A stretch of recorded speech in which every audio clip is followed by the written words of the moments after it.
I thought I was in love, but it turns out I was proving my worthy loved Lynn for almost a year. A year isn't that long, but it's long enough for a man to place his pride and self-respect into it. I'm not rich. No luxury car. No 100 million dong watch. Just a salary that's enough to live on and a heart that's sincere. I thought love meant giving, so I gave. On holidays, I prepared a week in advance. For her birthday, I chose gifts myself, afraid she wouldn't like them. Anniversaries, I remembered them more clearly than payday. When I traveled for work, in a strange city, the first thing I thought was, is there anything here that would suit her? I passed a flower shop, I stopped. Saw a lipstick, thought of her lips. Saw a handbag, wondered, would she like this? Not because I had extra money, but because I was afraid I wasn't enough. A 3-5 million dong bottle of perfume was the most expensive thing I had ever bought. When I swiped my card, my hand trembled a little, not because I regretted it, but because it was nearly half a month of my food budget. Yet when she smiled, hugged me, and said, I love it, everything felt worth it. I believed that as long as I tried hard enough and loved sincerely enough, I would be cherished. But there was something I didn't realize. I had started loving from a place of needing to prove myself, prove that I cared, prove that I could provide for her, prove that I wasn't less than other men. And then the words began to change. This bag doesn't suit me. It's only 200,000 dong. My friends say this brand is pretty basic. Next time, ask me before buying. It's a waste of money. Each sentence was like a scratch, not deep enough to bleed, but enough, repeated over time, to exhaust my heart. I started overthinking before buying anything. It was no longer joy, it was pressure. If I bought something, I feared she would criticize it. If I didn't, I feared she would complain. I realized I was standing in the middle of an invisible battle. Buy to prove I love her. Don't buy to preserve a little self-respect. One day I stared at my newly received paycheck. After rent, after utilities, after sending money home to my parents,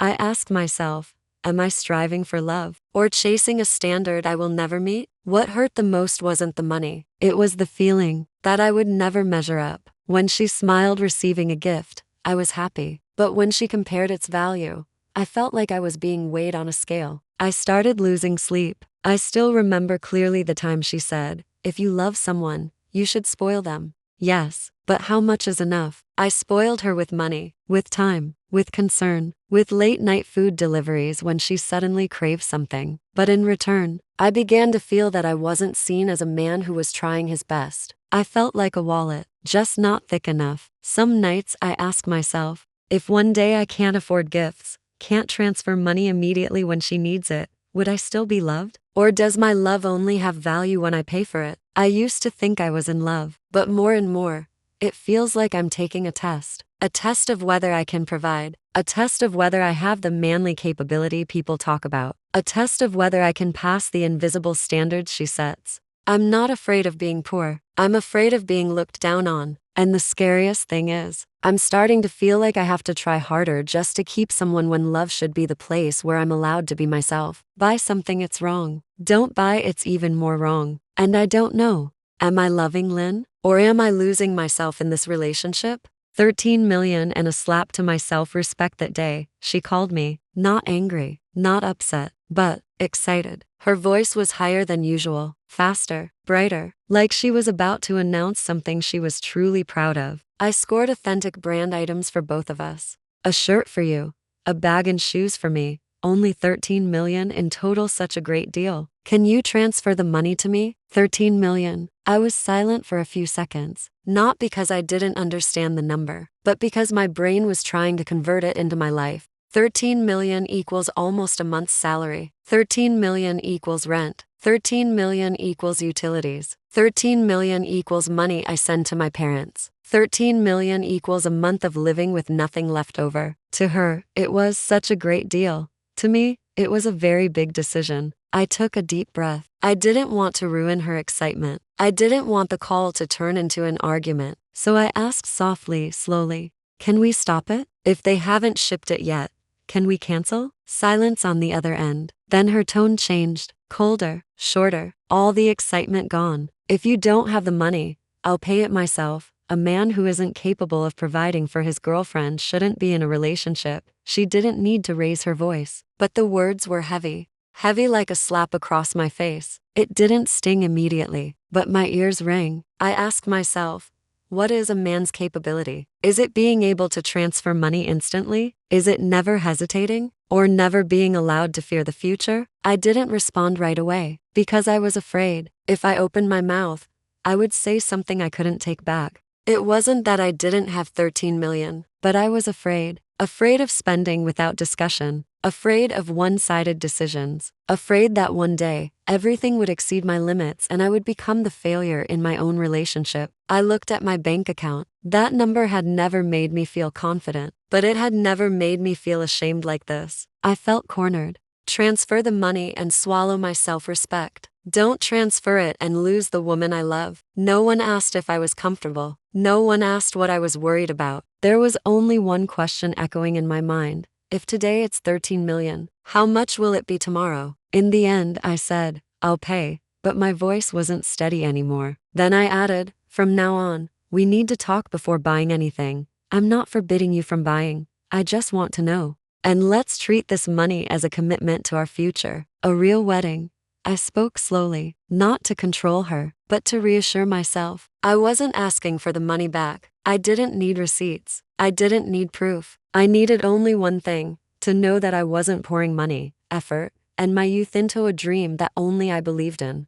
But the moment those words left my mouth, I knew the pressure hadn't eased. It had simply changed shape, from money to trust, and that weighs far more. Stingy, or just saving myself? I never expected that just one sentence about future commitment would be the line where everything collapsed. She didn't argue long. No explanation, no compromise, no questions back. Just one conclusion. You're stingy, you're calculating, you're not man enough. Each word dropped, colder than money. I had never felt so small in my life. I didn't react loudly. I didn't yell. I didn't fight back. But inside me, something cracked. Then she blocked me. Messages wouldn't send. Calls wouldn't go through. Everything ended as quickly as someone swiping a card. I sat alone in my 25 square meter rented room, staring at the dark phone screen. And I asked myself, was I really wrong? Wrong for not daring to spend almost my entire month's salary just to prove I love her? Wrong for wanting to be respected in a financial decision? Wrong for not instantly becoming the strong, capable man she expects? Or was I wrong for daring to admit my fear? I started replaying everything in my head. The times I paid for dinner, the nights I ordered food because she was craving something, the times I put my own needs aside to prioritize her. I'm not keeping score, but I wonder, did anyone see those things? Or were they all erased just because I hesitated over 13 million Vietnamese dongs? I'm not irresponsible. I'm just at the beginning of my life. No house, no car, no impressive savings. I only have one goal: stability before promises. I want to take care of my woman, but with preparation, with a foundation, not with panic transfers just to save face. Then I realized something that sent a chill down my spine. Maybe I didn't lose her because of 13 million. Maybe I lost her because we define a man's value differently. To her, a man is someone who can pay immediately. To me, a man is someone who can say no when it's necessary to protect the future. But what does society teach men? Be strong, provide, endure, pay. Don't be afraid, don't lack, don't be weak. And if you hesitate, you're stingy. If you calculate, you're selfish. If you need time, you're not man enough. So I ask, are men allowed to be vulnerable? Are we allowed to say, I'm not ready to spend like that? Or is love now a financial test? Whoever meets the spending standard gets to keep the person they love. I don't hate her. I just feel choked up. Because in the moment she walked away, I realized I had tried so hard just to be acknowledged. But maybe love shouldn't be a place where you have to prove you can afford it. Love should be a place where you build together. And if someone is willing to leave just because you don't spend money the way they want, maybe what they love isn't you, but the feeling of being provided for. I still love, but I still have my self-respect. And maybe, for the first time in my life, I understand this. Keeping someone with money might be quick, but keeping yourself with self-respect is the hardest thing of all. So let me ask honestly, if you were me, would you apologize, transfer the money, swallow your pride to keep the person you love? Or would you accept losing her to keep your own values? Is love unconditional giving? Or must love include mutual respect? Comment honestly. Don't play it safe. Which side are you on? If two people don't share the same life perspective, it's better to stop early. Don't try to force a relationship when your values and circumstances aren't aligned. It will only hurt both sides. After reading this, it feels like a story meant to spark debate. But whether it's real or just content, what matters is the lesson we take from it. Your salary isn't low, but it's not high enough to spend freely without thinking. Your hesitation is completely reasonable. In a relationship, if you're labeled stingy just because you're unwilling to spend a large amount of money, then perhaps you simply don't share the same value system. If you earn an average income, you should choose someone whose lifestyle matches yours. If loving someone means constantly stretching yourself to keep up with their spending standards, sooner or later you'll be exhausted. If someone truly loves you,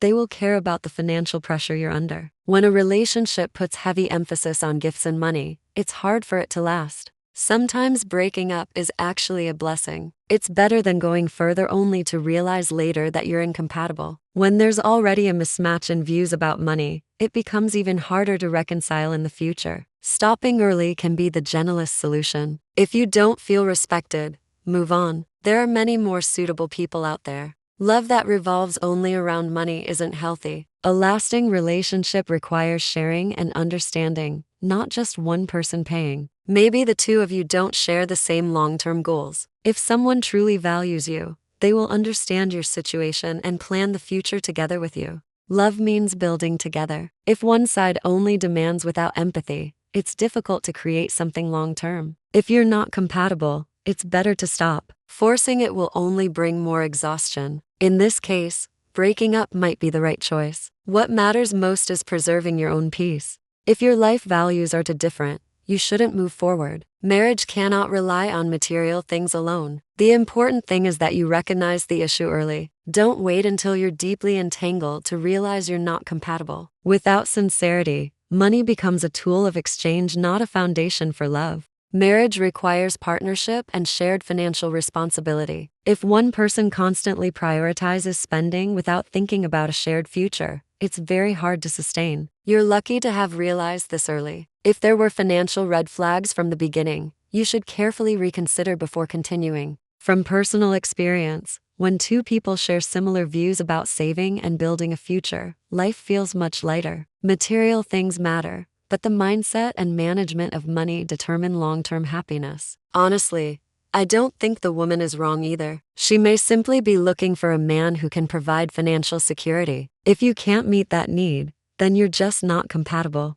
13 million isn't a small amount, but if you're serious about someone, spending money on your partner isn't unreasonable. The issue is that you see it as an investment, while she just wants to feel cared for. Asking to sign a written commitment sounds transactional. For a woman, that can feel less like love and more like being bought. You say you're not asking for repayment, but using words like investment and not taking a loss makes it seem like love is being weighed against money. It's natural for women to want a man who can provide. That's not necessarily gold digging, it can simply be a desire for stability. If you truly love someone, don't overcalculate gains and losses. When you constantly calculate the future before acting, the relationship can lose its spontaneity. At least she was honest about her needs instead of silently enduring. Being clear about standards isn't wrong. Maybe 13 million is a lot to you, but to her, it represents the lifestyle she wants. If your spending levels are different, it's hard to walk the same path. When a woman is in love, she often wants the man to take initiative in providing. When you require permission before purchases,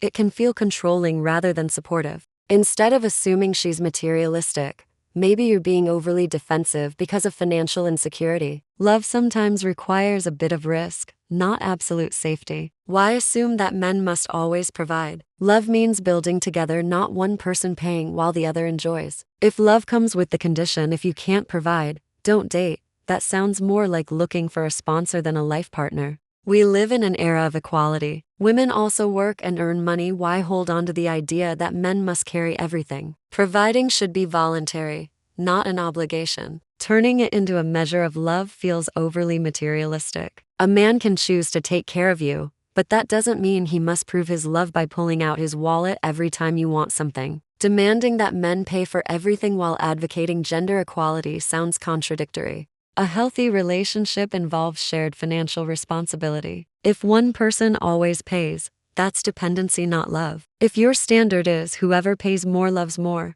sooner or later you'll meet someone who can pay more than your current partner. Men are not ATMs, and love is not a long-term sponsorship contract. Providing should come from ability and willingness, not from pressure or being judged as not man enough if he doesn't comply.